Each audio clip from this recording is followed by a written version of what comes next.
بسم الله الرحمن الرحيم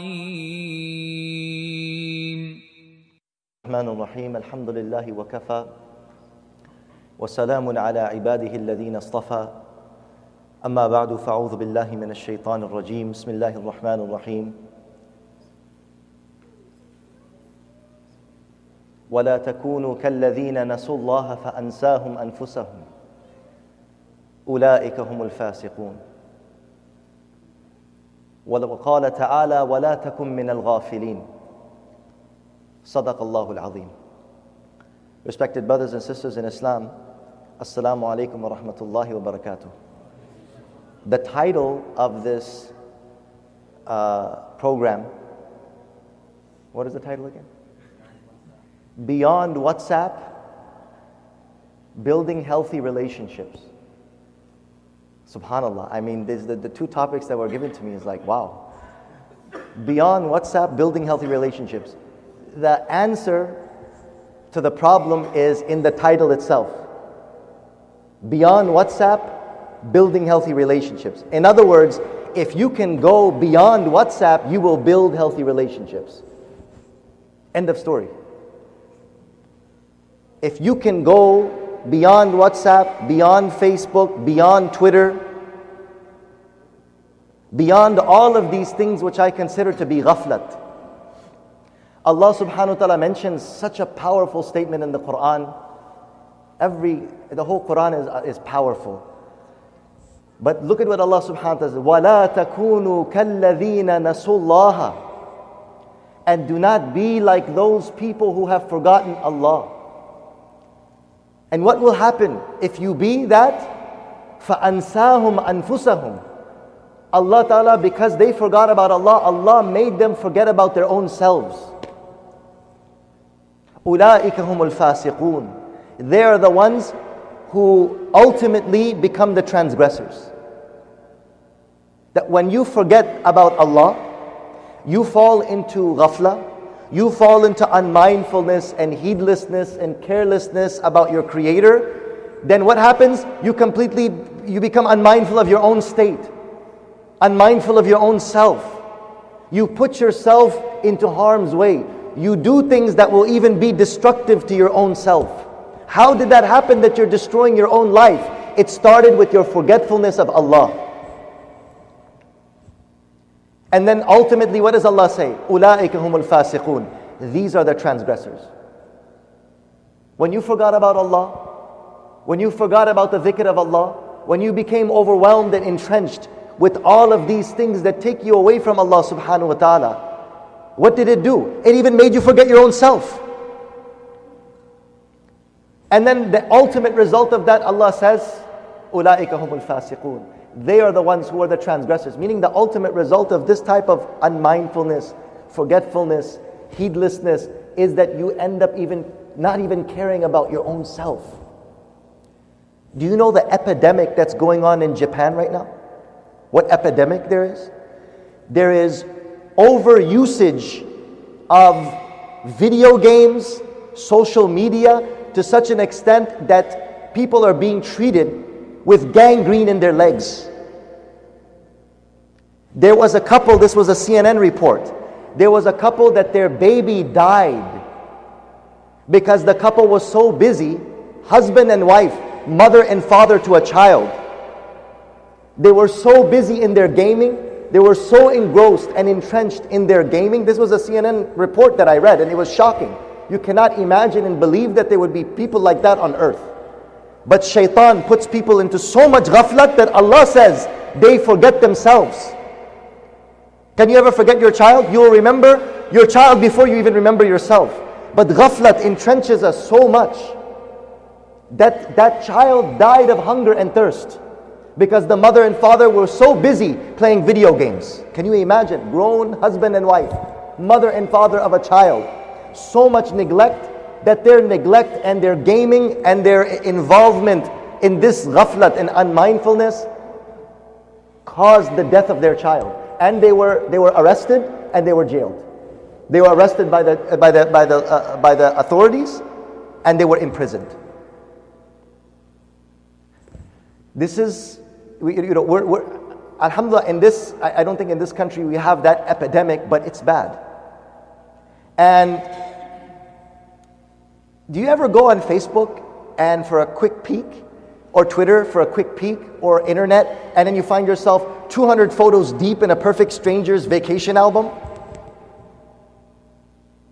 Sounds very familiar, right? Right? You need to bring yourself out of this. Right? Shaitan has mentioned, Shaitan has said, ثُمَّ لَآتِيَنَّهُمْ مِنْ بَيْنِ أَيْدِيهِمْ وَمِنْ خَلْفِهِمْ وَعَنْ أَيْمَانِهِمْ وَعَنْ شَمَائِلِهِمْ. Shaitan said, I'm going to come from in front of them. I'm going to come from behind them. I'm going to come from their right side. I'm going to come from their left side.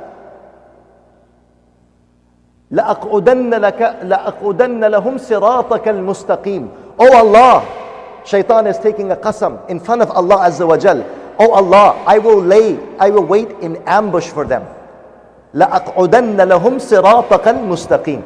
I will sit there in ambush on your sirat mustaqim. I will sit in ambush. ثُمَّ لَآتِيَنَّهُمْ. Am I reading the ayat correctly? ثُمَّ لَآتِيَنَّهُمْ مِنْ بَيْنِ أَيْدِيهِمْ. I will come from in front of them. I will come from behind them. I will come from their right side. I will come from their left side. And now we have such a thing that Shaitan doesn't have to come from our right. He doesn't have to come with our left. He doesn't have to come from front. He doesn't come from behind. He's with us all the time. Here it is. What an invention. You know, I say, you know, the internet was invented, and Shaitan is on vacation mode right now. Internet, Facebook, Twitter, all of this was invented, and now Shaitan, he's somewhere, he's just in vacation mode. It's just doing the job. The trap is there. He's catching everybody on the trap. This evil glances and badnazari and the sin of the eyes, which is the biggest trap and the biggest way that Shaitan catches us. Because the eye is the direct gateway to the heart. As Rasulullah sallallahu alaihi wasallam mentions, he says that watch out for these evil glances, right? Because they are sahmum min sihami iblis masmum. These evil glances and these arrows, they are like the poisonous arrows of Shaitan. The photos that we see on Facebook, the photos that we see on Twitter or on the internet, or when we're just going to take just a glimpse, just a glance, they are shooting us. But the interesting thing about these arrows is that if you get shot by an arrow, a normal arrow, it's okay because after some time it'll heal. But a poisonous arrow could just nick you like this, right? Just tap you, just cut you just a little bit. But now that poison is going to do the job. If not today, tomorrow. If not tomorrow, a week later. And this is what happens to these photos and pictures and things that we get exposed to through our eyes, is that it enters into our hearts, and then now it's marinating. It's marinating. What happens when you put meat inside of the masala to marinate it, right? The meat is very bland. The meat has no taste. But when you let that meat get marinated, the spices and the mirchi and the salt and all the taste now becomes literally absorbed inside of that. You have to understand that when we soak ourselves in this social media, what happens is you're getting literally, your soul and your ruh is getting marinated in all of this. Until a time comes where you cannot separate the mirch from the actual meat. Isn't it?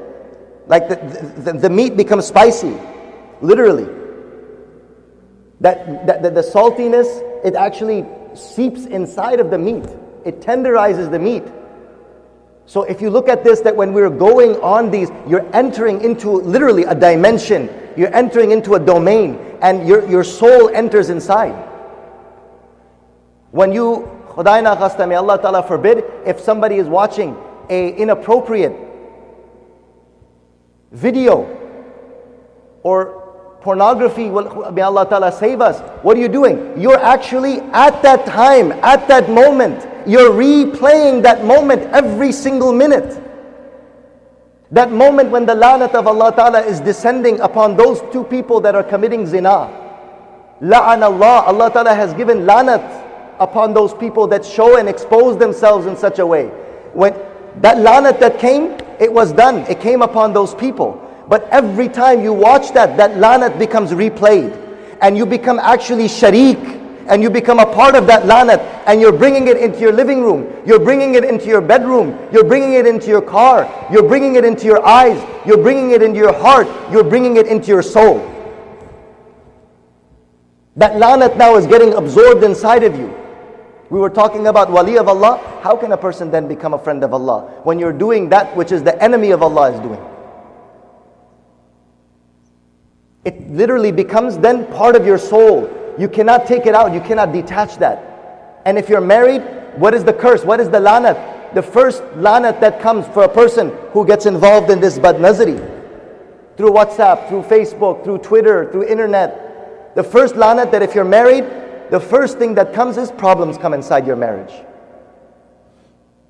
You start disappreciating your husband and your wife. You start looking at other opportunities. Why did that come? Otherwise you always appreciated your wife. In the beginning you were like Romeo and Juliet. What happened? You were Layla Majnun in the beginning of your marriage because you were guarding your eyes. You weren't looking at anybody else. Now what's happening? You're disappreciative. Slowly the marriage starts to go rotten. The marriage starts to go sour. You start having marriage problems. And what is the whole cause of that? Is evil glances. And these apps and these websites and this lanat and the curse. Sometimes this lanat leads to what? It leads to complete separation. Husband and wife become separated. Children become barbad. Their whole lives become messed up. All because of what? All because that initial, right? Like one poet said, he said that, you know, when a fire doesn't start big. A fire starts from a single little spark. Isn't it? What does they say? A forest fire. People are just driving down the freeway, they take their cigarette and they just flick it outside and it falls into the high dry grass. It's a hazard. And that little, right, that little fire, that little ember that was at the tip of that cigarette, that caused a huge forest fire that destroyed acres and acres and acres. Understand that badnazari, evil glances, lustful glances, it is something just like that little ember. It looks small, it looks innocent, it looks like it's no big deal, I'm not doing anything. But as soon as it goes inside of the ruh, the dry inside, what happens? It then catches, it makes that forest fire inside your heart. And it does not leave you until it completely destroys your life. Brothers and sisters, this is not a Muslim problem only.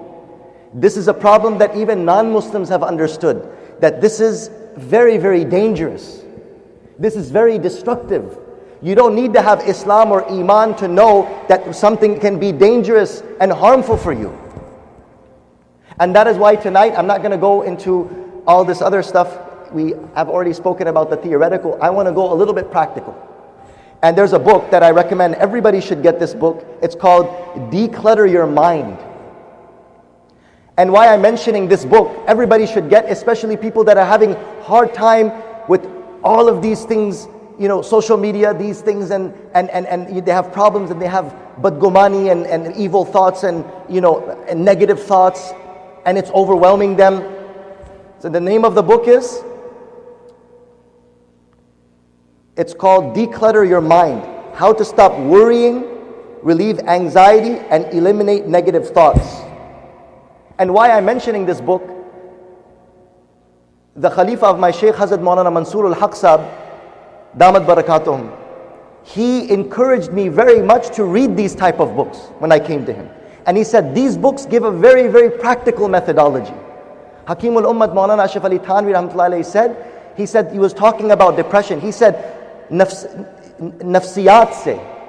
This is the word psychology, right? In Urdu they use nafsiyat is the word for psychology. He said, nafsiyat se log ilaj karte hain. Aajkal nafsiyat ke zariye se log ilaj karte hain.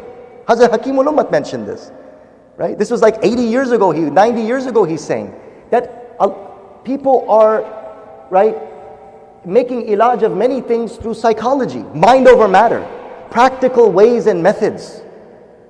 So Maulana Mansoor Haq Sahib, who's also one of my teachers, he advises, read these books because these books have very practical methods. So I am advising all of the brothers and sisters who find themselves in this predicament. This is an excellent book, Declutter Your Mind. You can order it on Amazon, or you can go to your local bookstore or library. Declutter your mind. Yani the mind is totally cluttered with all of these things. You need to remove it. Just like you do spring cleaning, right? Sometimes the garage gets like so messed up, like you can't even you can't even drive the car inside. It becomes a mess. You need to declutter all that junk. Sometimes we get cluttered with junk in our minds, in our hearts. One is zikrullah. Zikrullah ta'ala is one of the most important ways to declutter your heart and mind. But sometimes zikrullah is not enough. You have to have practical methods. Practical methods to remove these things. So tonight I wanted to read, because it's talking about, breaking free from WhatsApp beyond, right? Beyond WhatsApp, having healthy relationships, right? In other words, when you break free from all of this social media addiction, you will have healthy relationships. And the first and foremost thing that social media does to you, it ruins your relationship with Allah. This is the first thing it does. A person waking up in the morning, first thing he does, he turns on his phone. He's checking his text. What's the first thing you're supposed to do when you wake up in the morning? Look at your phone. You're supposed to say, Alhamdulillahi alladhi ahyana ba'dama amatana wa ilayhi nushur. All praise be to Allah. All thanks be to Allah who gave me life after giving me death, and to Him is my return. Such a muraqabah, such a zikr, such a remembrance that takes you out of the ghaflat. That in itself is ibadat. That in itself is zikr. That in itself is muraqabah. But this musibat, what has it done? Now we're waking up and, let me just check if anybody liked my post. If I got any new friends. Actually, if I've added any more musibat to my already problem that I have. And the last thing we do when we go to sleep is look at this musibat. And what is the last thing you're supposed to say? Sleeping in the name of Allah. Allahumma bismika amutu wa ahya. Do we know the du'as to read? Which is a zikr in itself, that if you read that dua and you die, you will die a shaheed. Bismika rabbi wada'tu jambi wa bika arfa'uhu. In amsakta nafsi faghfir laha. Wa in arsaltaha fahfadha bima tahfadhu bihi ibadaka as-salihin. This is a dua of Bukhari Sharif. Two things this dua will guarantee you if you read it at the time of going to sleep. One is, if you die, you will die upon iman. And if you wake up, you will have angels that will protect you throughout the day. It's the hadith of Bukhari Sharif, in the dua. If you take this soul, oh Allah, you are the protector. You will take it with iman. وَإِنْ أَرْسَلْتَهَا يعني أرسلت هذا الروح وإن أرسلت هذا النفس مرة أخرى فاحفظها بما تحفظ به عبادك الصالحين. Then protect it, oh Allah, how you protect your righteous slaves. People don't even know this dua. This is a dua that's supposed to be read when you're going to sleep. This musibat has taken us away from the dhikr of Allah subhanahu wa ta'ala. Khair. Number one important thing you have to understand that you're being played. This Facebook, this Twitter, this WhatsApp, all of these things. Understand, number one, that it isn't entirely your fault. Pinterest, Facebook, Twitter, they've all been designed, they've been designed actually, to make you repeatedly use them and check back in. That's what they've done. That's the way they've made it. They've designed it that way, that you're supposed to keep coming back like a drug. They make a drug, the first one is free. The drug dealer? Any drug dealers here? No, I'm just joking. Shaitan, he works with drug dealers. He knows the whole system. He taught everybody, right? He has his henchmen. He has his gundas going around. So, what are the first thing to do? They give it free. They hand out free to kids. Now the biggest drug dealers are who, right? Pharmaceutical companies, even doctors. They're part of it. They don't even know, and they're giving people medicine. And some of these like painkillers that are so khatarnak, it's worse than heroin. Methadone, you're giving methadone to a random guy who he just had some surgery. Now the poor guy he's on such medicine that is worse than heroin. Khair, that's besides the point. This system, Facebook, Twitter, Pinterest, all of these things, they are designed to catch you, to make you keep coming back. That is a shaitanic method. That is an evil method. It's a shaitanic method. So first you have to know, it's not entirely your fault. Congratulations, okay? Our fault, okay? We're all attached somehow or the other. I'm using this because I have Kindle on my phone. It's hard to carry books everywhere. So I have Kindle, so I carry books on my phone. This is one of the beneficial usages, right? So Farmville, actually one of the people who invented one of these things, Farmville was engineered to keep you at your computer, right? And when you keep in mind that technology is designed to hold you hostage, if you realize that this is my enemy, it could be my enemy, right? The wrong things, the wrong usage. If you know that these things are made to make you keep you coming back, you'll be a little bit more, right? You'll be a little bit more aware. Okay, so that's point number one. Point number two, implement rules. Vow here and now. Okay, everybody. Vow here and now to stay off social media during meals, when commuting, when you're in the toilet. Okay? It's not such a place of sharafat inside there, right? When you go inside, like, don't take your phone with you. This is a very, very bad thing, right, to do when you're going in there. When commuting, especially, right, better left unread than dead. You guys heard that? You're driving on the freeway and you get like a nice little text. Oh, there's a bayan tonight. I think better left unread than dead. In that split second that you're looking down to check your WhatsApp, to check your Twitter, to check your Facebook, in that split second is when the accident happens. A young child comes out with her ball. It just takes a split second, right, so that you make that collision and you end someone else's life or end your own life. Be very, very careful with this. Because if you were to do such a thing, you would be held accountable in the court of Allah for qatl. Yes, it's not qatl amad. It's not intentional killing. But you are responsible for your negligence. And now what have they done? Now they have made laws that you will go to prison. You will go to prison for unintentional murder, but you will go to prison if you are caught on your phone, text messaging, and you took the life and you killed somebody else. So this is not a laughing or a joking matter. It's become a very serious matter where people's life and death is actually related to this. So vow to yourself that meals, commuting, when you're in bathroom and when you're in bed, keep this away from you. And the lanat and the curses of the radiation is totally something else. You know, like 70, 80 years ago, people didn't know, but they had, asbestos everywhere. You guys heard of asbestos? It's like a fire repellent type of, material that people used to keep in their homes, and they used to build homes out of them, right? About 60, 70, even 50 years ago, people didn't know that asbestos was cancer-causing chemical. It's a carcinogen. And people had it everywhere in their homes. And, kids are playing with it, kids were eating it. Little kids, what did they know? And now they're saying, look at how dumb we were, look at how foolish we were, that we used to build our homes from asbestos. And we used to have this poison in our homes with our children exposed to that. I remember there was some construction being done in California. There was some construction being done in an area, and they said they had completely cut that area off. They were demolishing it. It was an old building, and then they were rebuilding it. So there was like this yellow tape, and there was like, you couldn't drive past that. And I said, what's going on? Why do they have this all blocked up and everything? And I said, oh, this building used to have asbestos. Now they've realized it's so dangerous that they won't even let your car drive past that area. And people were living in it for 50 years. Imagine this. Really, the corporations don't care about our health. They don't care about our health. They're not concerned about that. We have to be concerned about our own health. We have to educate, and we have to be aware that these things are hurting us. Right? Now, that was 50 years ago. Now, 50 years from now, what will we probably say?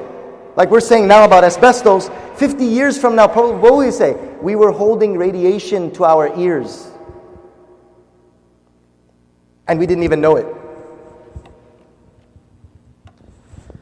So these are things, brothers and sisters, that the benefit of technology cannot be denied. But we have to be honest with ourselves. It has made us lazy.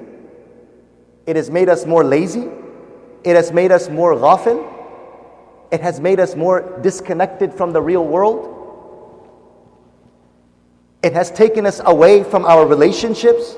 It has taken us away from family. It has taken us away from reality. And the good is there.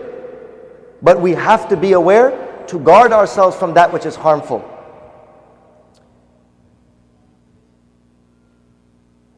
Another point, buy an alarm clock. You guys know what is an alarm clock? Alarm clock are these things that are clocks, but they make an alarm sound when you want it to. Because if you're going to use your phone for alarm clock, then you're going to look at it first thing in the morning. And you're going to look at it last thing in the night. Okay? That's another advice for people that are struggling with this addiction. Because if it's addiction, it's a serious matter. Okay? Another advice, sign off for a weekend. Like this weekend. We should have said this in the beginning. Now we're saying it at the end. A 2-day respite isn't enough to cure you of your habit. 2 days is not enough. You'll still be anxious when you return to the onslaught of electronic messages, right? Says Dr. Larry Rosen, PhD, of the eye disorder. Yani, iPhone, eye disorder. Not eye disorder. Eye disorder. You have the iPhone, then you have the eye disorder. But a little time away from the screen reminds you how nice life is, right? When you don't have all these updates and statuses. Life is really wonderful without it. You know, I saw this thing that they were, this was also one of those completely bakwas texts that somebody sent, right? He says, oh, our internet ran out. No, our internet was down. And I met some people that were sitting around in my house. They were my family, pretty nice people. You know, our internet was down. And then I met some people in my house. They were my family. They were pretty good people. Okay? If you do that, if you cut off, you might enjoy it. You never know. You might enjoy sitting with your wife and having a nice, normal discussion. You might enjoy sitting with the family, with your mom and dad, speaking to them, looking at them. And my Shaykh rahmatullah alayhi used to give us and I heard this hadith from him, and I believe it's a hadith of Mishkat Sharif, that the one who looks upon his mother or father's face with mercy and with love, he gets the reward of 1 Hajj and Umrah. This is a hadith that I've heard from my Shaykh, narrated in Mishkat Sharif. Imagine, why do you want to look at the face of this thing when you can look at the face of your mother and father with mercy and love and build that love and relationship, and with that get so much ajr? So sign off. Taking a break from these things unlocks creativity. Right? And one of the things that I did with the intention of coming, because I saw what my bayans were, I did that. Because we also have all these questions that do you know how angry people get at me? Maulana Sahab, I texted you. You don't even reply your text. Maulana Sahab, I called you. You don't even reply your call. You know, you're just like that type of Mauli Sahab. I have to make a special appointment with you. Oh bhai, let me cut off from this. Just like you are one person, you're trying to contact me, 1,000 other people. Imagine if I'm, right now, as I'm speaking to you in this bayan, there's 20, 30 people trying to text me and get to me. How do we disconnect ourselves? As people that are community leaders, we have to also disconnect ourselves. Sometimes you find yourself totally just locked into this thing. So I made my intention.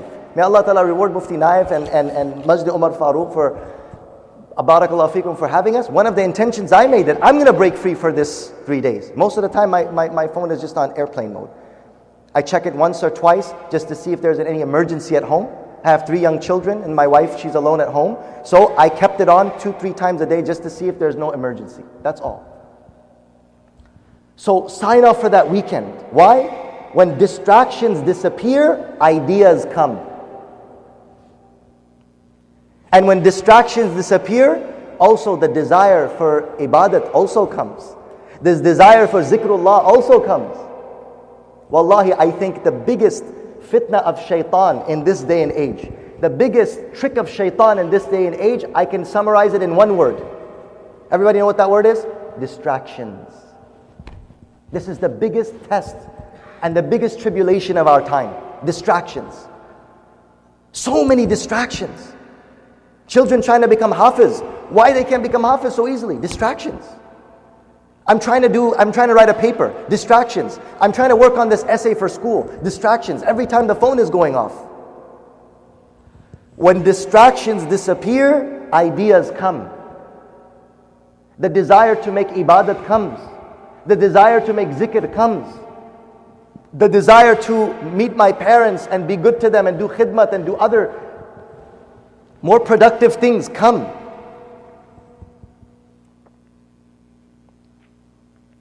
Okay, next point. Check with purpose.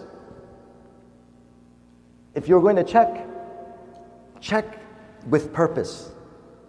In other words, like I said, I have this and it's on airplane mode. And when I go off, I'm just going to check with the intention to see if there's any message from home. Right? To see if there's, right, any emergency. And that's it. That will be my intention. Most of us wander onto social media aimlessly, usually when we're bored, right? That's when we go on. To cut back, set a higher bar for logging in. Ask yourself, do I have a specific positive reason for this, why I'm logging in? If you can't come up with one, say, wanting to see a relative's wedding photos. This is what's mentioned in this, right? Shouldn't want to see somebody, a ghayr mahram photos, first and foremost, okay? That's where all the fitna starts. However, if it's something just like, I just want to, see what's going on, what's the news, this, that, and the other, resist the urge, okay? Resist the urge and do something like taking a book. And this is exactly what I do. I try as much as I can to stay away from this, and I'll take a kitab with me. I'll take a book with me. Right?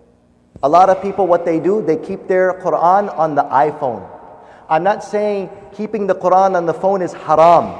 But I'm saying is that the izzat and the hurmat and the sanctity that is in a mushaf that was written with the hand of a nasikh, that was written by the hand of a khattat, the barakat that is in the mushaf, which compels you to go make wudu and purify yourself and open it and sit it with a sense of sanctity, with a sense of respect and reverence. That is much better than opening this thing that we open when we're sitting on the toilet. Opening the same thing that on the same screen that you're reading the Quran, on that same screen, pornographic images are coming from that. I think this is tawheen of the Quran. So we should, right, if you have to, right, take a mushaf with you. Take it in a respectful way. Take a mushaf with you instead of keeping it on your phone. On the same thing that all other dirty pictures come, and on the same phone you're looking at and reciting Quran Sharif. It's not Sharif. How can it be Sharif when it's coming from such a khabith thing? Right. Sharif is that where you have to have wudu to touch it, and you hold it with so much reverence. And then we go with this inside of the toilet. Will you go with the mushaf inside the toilet? Will you go with the Quran Sharif, astaghfirullah, inside of the hammam? A'udhu billah.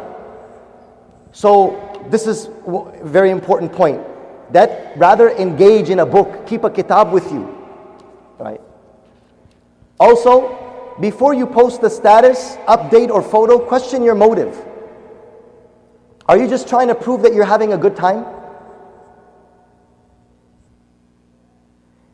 And shaitan with Facebook, with Twitter, with all of these inventions, he perfected riyah. Do you know what is riyah?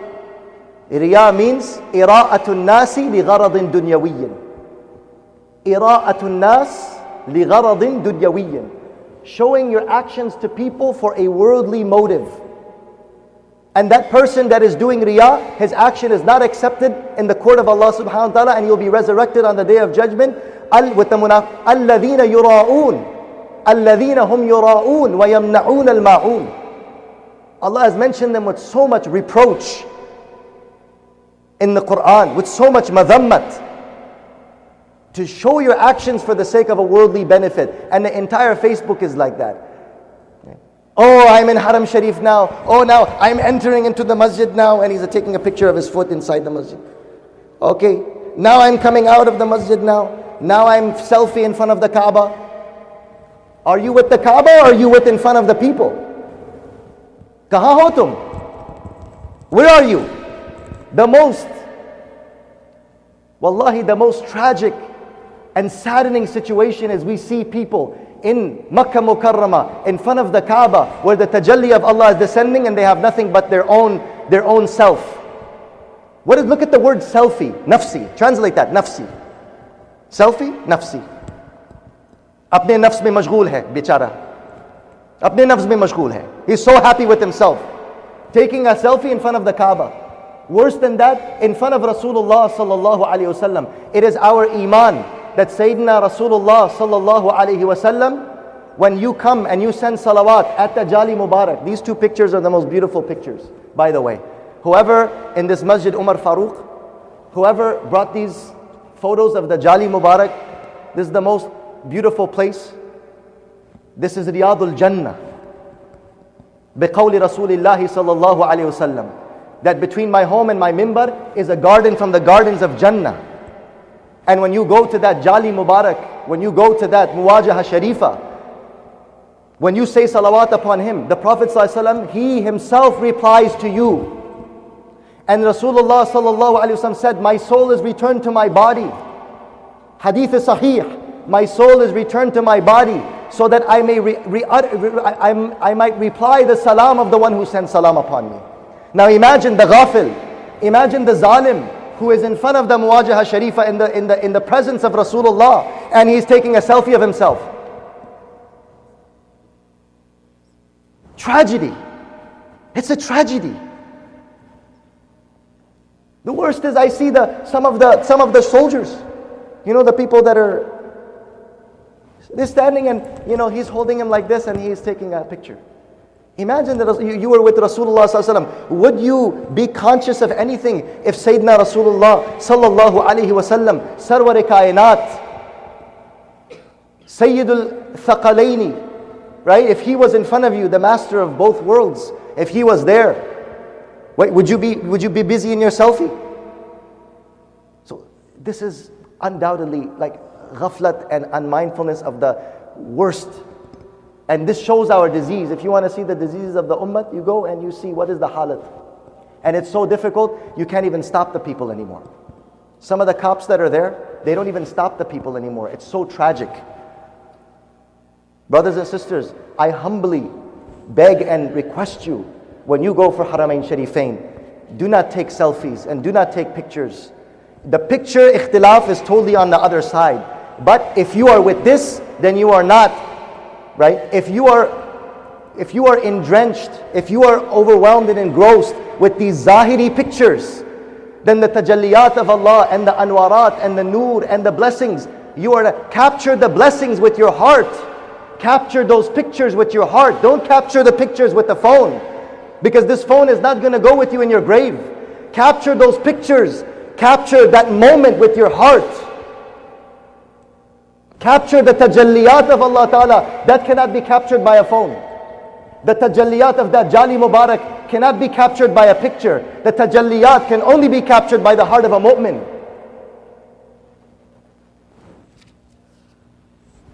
So ask your motive. Are you just proving yourself that I'm having a good time? Is this the 14th picture of your baby that you posted this week? If the answer is yes, get over it. Don't do that. Right? And instead of that, keep a journal, keep a diary. Our akabir, our mashayikh, Maulana Thanvi rahmatullahi used to advise us, and our Shaykh rahmatullahi used to advise us, always keep a notebook and a pen with you. Keeping a notebook and a pen, where any idea, any thought, any ta'assurat, any feelings and emotions and sensations that you feel, write them down.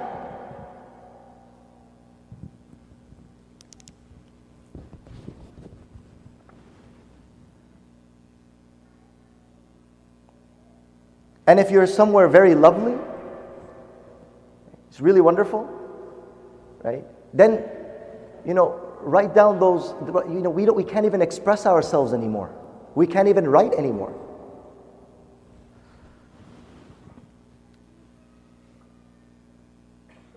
Posting a photo has the opposite effect. What do you want to do when you post a photo? You want to make that situation last longer or something, right? Like you want it to, but in actuality, you stop thinking and feeling your experience and you start contemplating about other people's responses to it. Isn't it? You're not into that tajalli. Do you know what is tajalli? How do you translate tajalli? The manifestations of Allah's nur, the blessings, the manifestation of Allah's blessings. That's a feeling, right? You're no longer concerned with that anymore. Now what are people going to say? Oh, mashallah. Oh, khalas, mashallah. You get excitement, I got a mashallah. Oh, alhamdulillah. Oh, mashallah. Make dua for me as well. You're making dua for the entire ummah anyways. What is this? We've become completely it's ajib, subhanallah. So what it does, this posting that photo, it has the opposite effect. You stop thinking about your experience and feeling that experience in your ruh and in your sirr, and you start contemplating other people's responses to it. That what are other people thinking about this? What are other people thinking about me right now?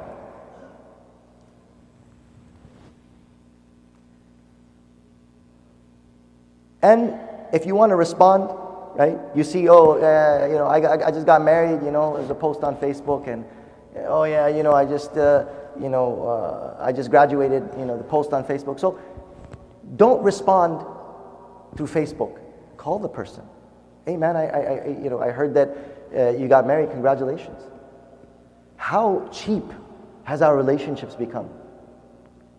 How cheap our relationships has become. There was a friend of mine, a while ago, became very angry because what is this chickpea you're sending me? He got angry that what is this email you're sending me? If you're a man, call me and talk to me about it on the phone. And that had a profound effect on me. And it means something, right? I'm not saying we don't communicate with emails, but this human interaction has completely been cut off. Do you know the importance of human interaction, what it does? When you hear the voice of your beloved, when you hear the voice of your loved one. So it's very important that, right, call that person, visit that person, take a hadiyah for that person. People don't visit one another anymore. People don't, right, meet each other anymore. And alter your settings. Disable all alerts. You get notifications from your WhatsApp. Disable it. If it's overwhelming you, if you're not using it for your work, if you're not using it for your, for something that's extremely important, disable it. And when you need to work, block the internet temporarily using software like there's freedom and self-control and all of these different types of things. So it's very important that we simplify. Another interesting thing that mentions here, I also recommend this. If you add up the time spent on each digital device every day, then you probably have a closer relationship with the virtual world than you have with your spouse, children, or friends. You know there's something wrong with this balance, and yet you still find yourself flipping open the lid or gazing at your phone whenever you have the moment to spare, or even when you don't. Even when you don't have the moment, or even when you're sitting on the toilet, you will be doing it. Is this really how you want to live your life? So some of the suggestions it mentions here. Right? It's interesting.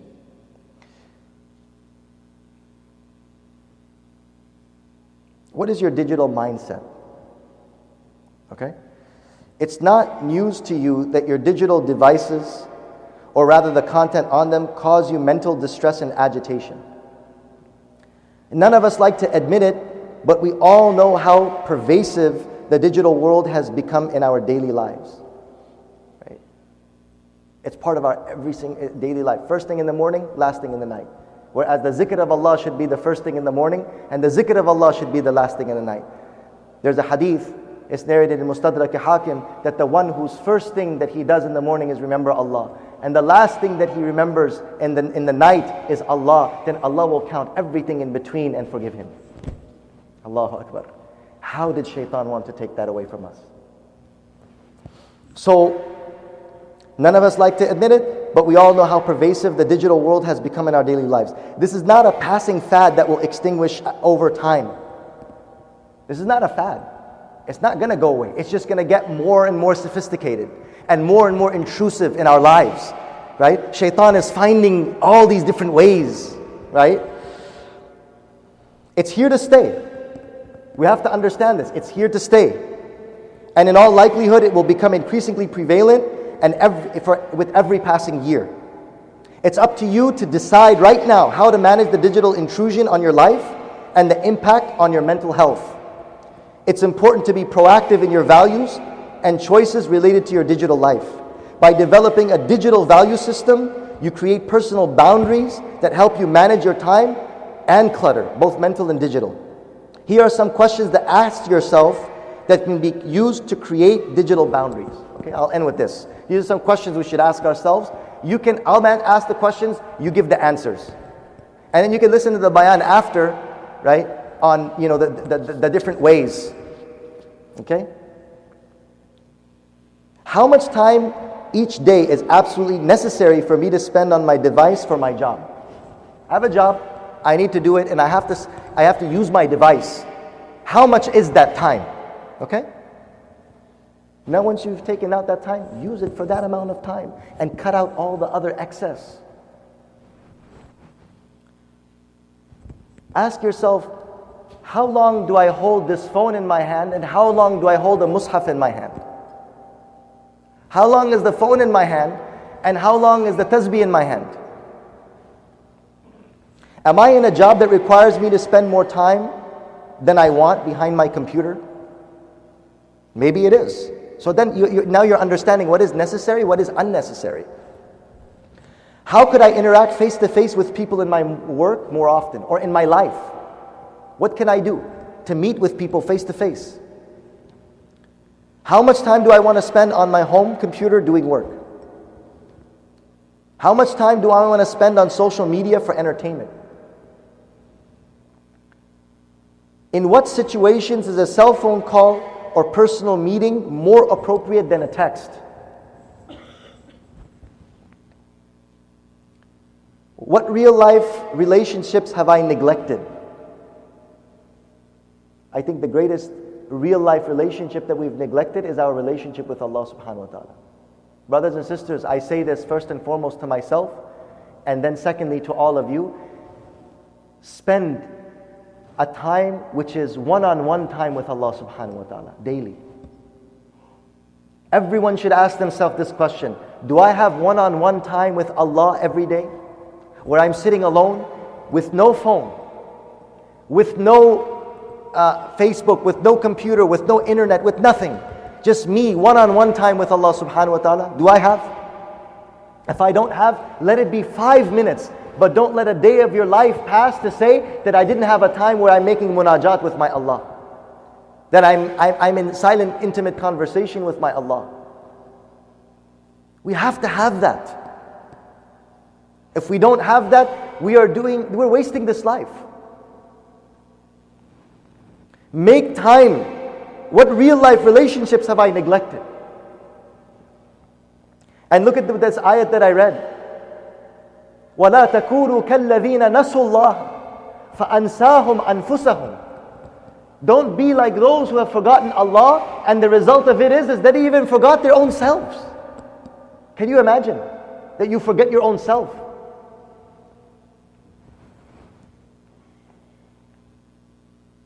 And how do I want to nurture those real life relationships? What family or relationship agreements should we have in place about using our smartphones, iPads, or laptops in each other's presence? Subhanallah. May Allah Ta'ala forgive us.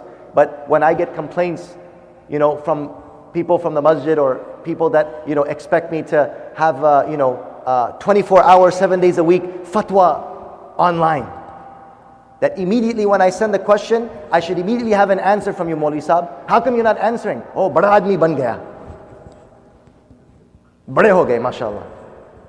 I have to make special appointment with you. I'm with my family.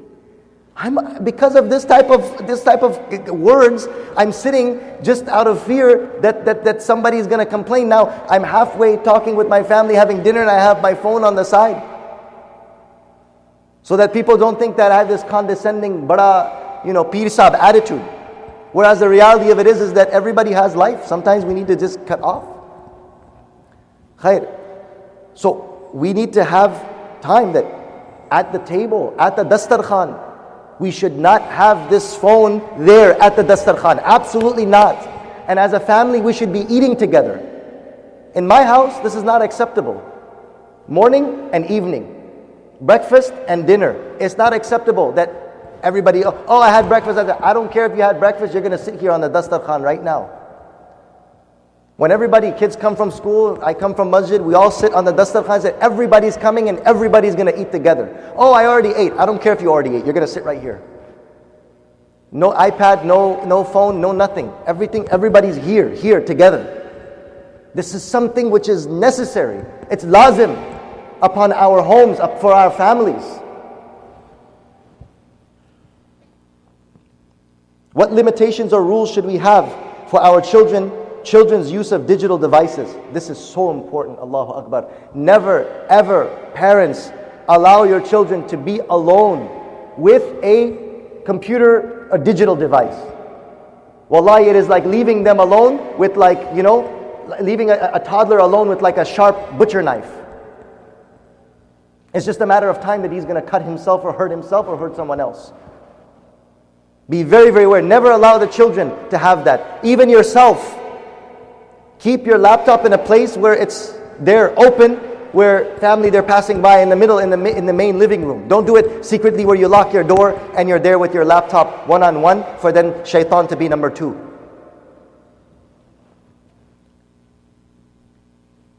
How should I be a role model to my children related to these rules? SubhanAllah. How should I be a role model to my children with relation to these rules? When I have downtime, right? What are the top 5 best ways I should use it? When I'm shutting down, what are the 5 best ways of what I can do when I'm shut down from this, when I log out?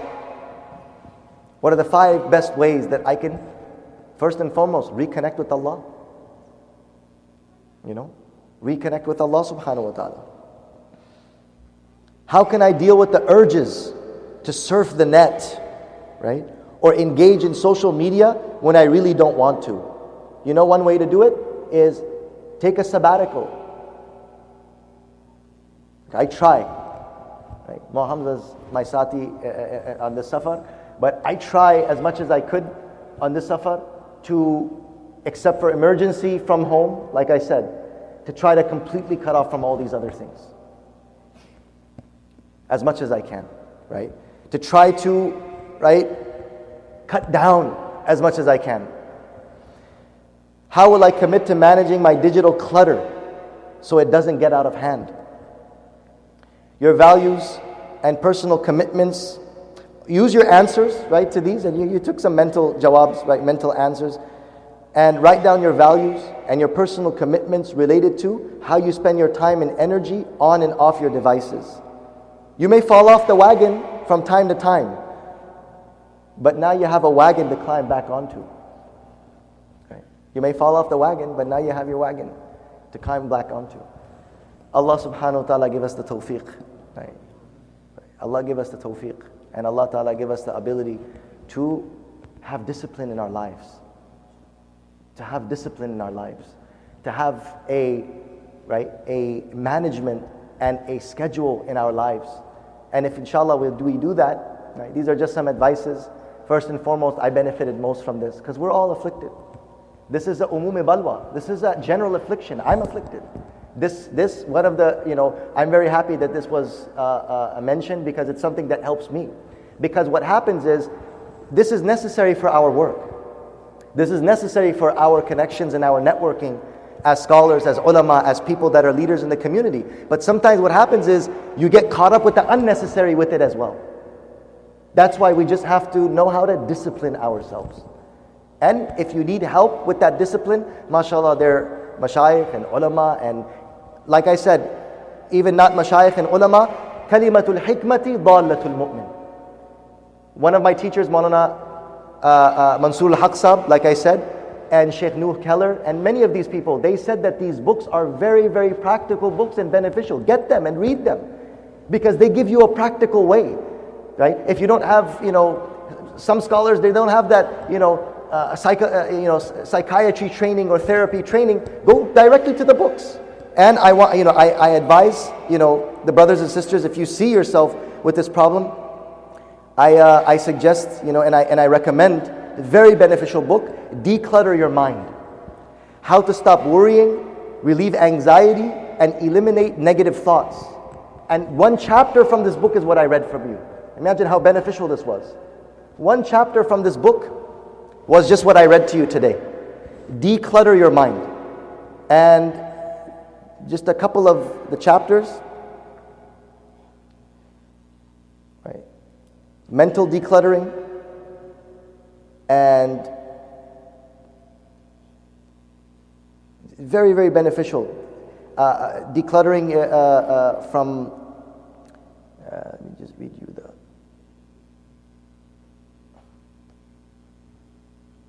So, decluttering your thoughts. A lot of people have badgumani. Automatically, just think negatively about people, right? This is a bimari. اجتنبوا كثيرا من الظن إن بعض الظن إثم. Allah Ta'ala says in Surah Hujurat, avoid a lot of these suspicions and negative thoughts about people, because many of these negative thoughts is sinful. Oh, that guy just said salam to me because, he wants my money. Why do you think like that? Maybe he was carrying, a receipt book or something like that made you get that badgumani. But declutter your thoughts. Number 2, declutter your life obligations. Sometimes we get caught up with so many things that we don't even have time for family. We don't even have time for our parents. We tell our moms, I don't have time for you. I'm busy.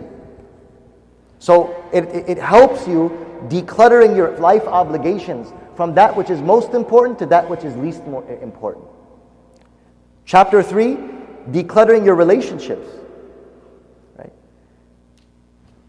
Which relationships that you have are unnecessary, and which relationship you have is necessary. Who has more haqq upon you? Your mother, then your mother, then your mother, then your father.